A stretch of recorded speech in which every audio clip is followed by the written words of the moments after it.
ഒരു ചെറിയ കുട്ടിയോട് നമ്മൾ ചോദിക്കുകയാണ് ഭാവിയിൽ എന്താവണമെന്ന് ചോദിച്ചു കഴിഞ്ഞാൽ മിക്കവാറും ആൾ പറയുക ഒരു JCB ഓടിക്കണമെന്നോ അല്ലെങ്കിൽ വല്ല ട്രെയിൻ ഓടിക്കണമെന്നോ അങ്ങനെ എന്തെങ്കിലും ആയിരിക്കും.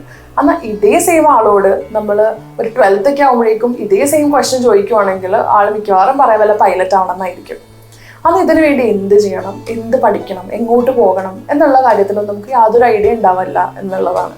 അപ്പോൾ ഈ ഒരു കാര്യത്തിൽ ക്ലാരിറ്റി വരുത്താൻ വേണ്ടിയിട്ടാണ് നമ്മൾ ആപ്റ്റിറ്റ്യൂഡ് ടെസ്റ്റിംഗ് ചെയ്യുന്നത്. എന്നാൽ ഈ കുട്ടികളോട് ഒരു മണിക്കൂറിൻ്റെ ഒരു പേപ്പർ പെൻസിൽ ടെസ്റ്റ് ആപ്റ്റിറ്റ്യൂഡ് എന്ന പേരിൽ നമ്മൾ ചെയ്യിപ്പിക്കുകയാണെങ്കിൽ അത് ചെയ്യിപ്പിക്കാതിരിക്കുന്നതായിരിക്കും നല്ലത്. കാരണം ഇതൊരു ആക്യുറേറ്റ് ആയിട്ട് ഒരു ഫ്യൂച്ചർ ഓറിയൻറ്റഡ് ആയിട്ടുള്ള റിസൾട്ട് തരണമെന്നില്ല. ഓരോ പ്രൊഫഷൻസിനും അതിൻ്റേതായ സ്കിൽ സെറ്റ് അത്യാവശ്യമാണ്. അപ്പോൾ നമ്മളിപ്പോൾ ഒരു മാനേജ്മെൻറ്റ് റോളിലോട്ട് പോവുകയാണെങ്കിൽ അതിൽ നല്ല രീതിയിലുള്ള ഒരു abstract reasoning, numerical ability, verbal reasoning എന്നുള്ള കുറച്ച് സ്കിൽസ് അത്യാവശ്യമാണ്. അപ്പം നമ്മുടെ സ്കിൽ സെറ്റ് അതെങ്ങനെ നമുക്ക് മനസ്സിലാക്കിയെടുക്കാം? ശാസ്ത്രീയമായി നമ്മുടെ സ്കിൽ സെറ്റ് മനസ്സിലാക്കാൻ വേണ്ടിയിട്ടുള്ള സൈക്കോളജിക്കൽ ടെസ്റ്റാണ് ഡിഫറൻഷ്യൽ ആപ്റ്റിറ്റ്യൂഡ് ടെസ്റ്റ്.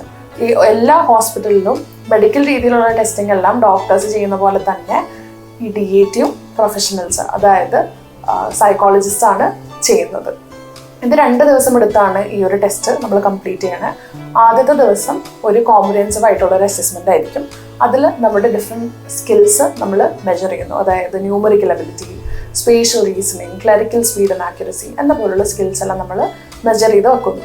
രണ്ടാമത്തെ ദിവസം നമ്മളൊരു ഡീറ്റെയിൽഡ് ആയിട്ടുള്ള പേഴ്സണൽ ഇൻ്റർവ്യൂ ആണ് ചെയ്യുന്നത്. അതിൽ സൈക്കോളജിസ്റ്റ് ആളുടെ ട്രൂ ഇൻട്രസ്റ്റ് എവിടെയാണ് ലൈ ചെയ്യുന്നത്, ആൾക്ക് വേറെ എന്തെങ്കിലും കരിയർ ആസ്പിറേഷൻസ് ഉണ്ടോ, പേഴ്സണൽ സ്ട്രെങ്ത്സ് ഉണ്ടോ എന്നുള്ള കാര്യങ്ങളെല്ലാം അറിഞ്ഞ് മനസ്സിലാക്കുന്നു.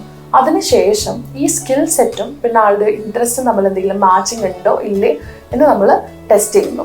അപ്പോൾ ഈ മാച്ച് ഉണ്ടെങ്കിൽ എങ്ങനെ നമുക്ക് അത് പ്രാവർത്തികമാക്കാം, ഏതെങ്കിലും ഏരിയയിൽ സ്കിൽസ് നമ്മൾ ഡെവലപ്പ് ചെയ്യുന്നുണ്ട്, അതിൻ്റെ ആവശ്യമുണ്ടോ എന്നുള്ള കാര്യങ്ങളെല്ലാം നമ്മൾ ഡിസ്കസ് ചെയ്യുന്നു. അതിനുശേഷം ഇപ്പോൾ നമുക്ക് ആ ഒരു മാച്ചിങ് തോന്നുന്നില്ലെങ്കിൽ വേറെ ഏതൊക്കെ ഏരിയസിൽ നല്ല സ്കോപ്പ് ഉണ്ട്, ആളുടെ ഏത് ഏരിയയിലാണ് സ്കിൽസ് നല്ല സ്ട്രോങ് ആയിട്ടിരിക്കുന്നത്, അങ്ങനെയുള്ള കാര്യങ്ങൾ ഡിസ്കസ് ചെയ്യുന്നു. അപ്പോൾ ഈ നമ്മുടെ സ്കിൽസ് പ്ലസ് പാഷൻ യൂസ് ചെയ്തിട്ടാണ് DAT നമുക്കൊരു ക്ലിയർ ഡയറക്ഷൻ പറഞ്ഞു തരുന്നത്. ഇനി ഭാവിയിൽ എന്താവും, ഭാവിയിലൊന്നും ആവാൻ പറ്റില്ലല്ലോ, ഫ്യൂച്ചർ എന്തായിരിക്കും, ഫ്യൂച്ചറിലൊന്നും ആവില്ലേ എന്നുള്ള കാര്യങ്ങളൊക്കെ ആലോചിച്ച് ടെൻഷൻ അടിക്കുന്നുണ്ടെങ്കിൽ this is the right time for you to do a differential aptitude test. ഓർക്കുക, നിങ്ങളെ കേൾക്കാനും മനസ്സിലാക്കാനും ഞങ്ങളുണ്ട്.